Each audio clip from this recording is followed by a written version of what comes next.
anything into space?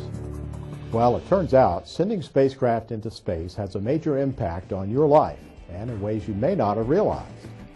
You're starting on a fascinating tour behind the scenes of NASA's Launch Services Program. Have you ever wondered how we're able to monitor the weather and other forces at work on Earth? And how much effort did it really take to get the Mars exploration rover Spirit and Opportunity safely to the Red Planet?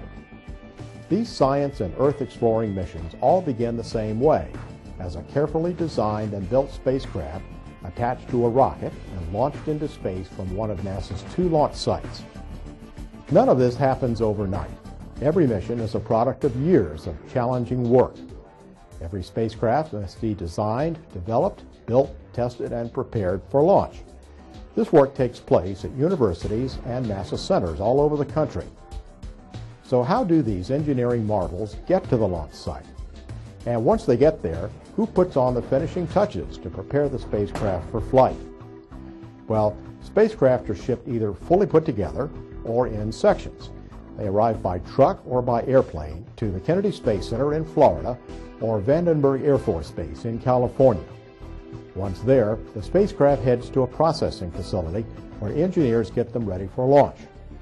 The processing facility is a clean room environment, and in the space business, the clean room goes a lot further than sweeping the floor.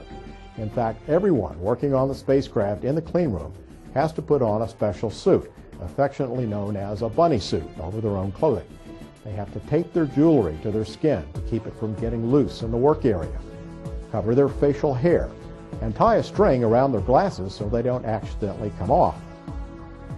It sounds extreme, but there's a good reason. The spacecraft and its delicate parts must stay as clean and bacteria-free as possible. When the spacecraft is finally ready for launch, it starts the last leg of its journey on Earth. The spacecraft is tucked inside a protective fairing and then added to the launch vehicle. NASA's Launch Services Program, operating from the Kennedy Space Center in Florida, uses many different types of space vehicles. The LSP engineers help choose the type of rocket that is best suited to the weight and the destination of the spacecraft and the mission's goals. Most rockets lift off vertically. Many of us have seen rockets that sit on a launch pad. When the countdown clock gets to 0, the engines ignite and send the rocket on its way. But there's also another more unusual type of rocket. It's small enough to attach to the underside of a commercial airplane. The airplane flies to just the right place and the right altitude, and then drops the rocket, which lights its own engine and sends the spacecraft into space. As you can see, launching a space mission is no small job. It takes a lot of time and care to make sure that each and every spacecraft and launch vehicle is ready for the flight.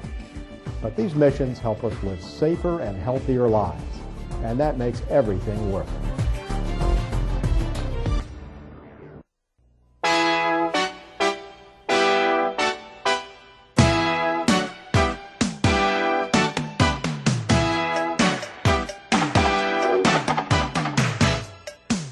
As a known scientist, it was a bit surprising that the girl blinded me with science.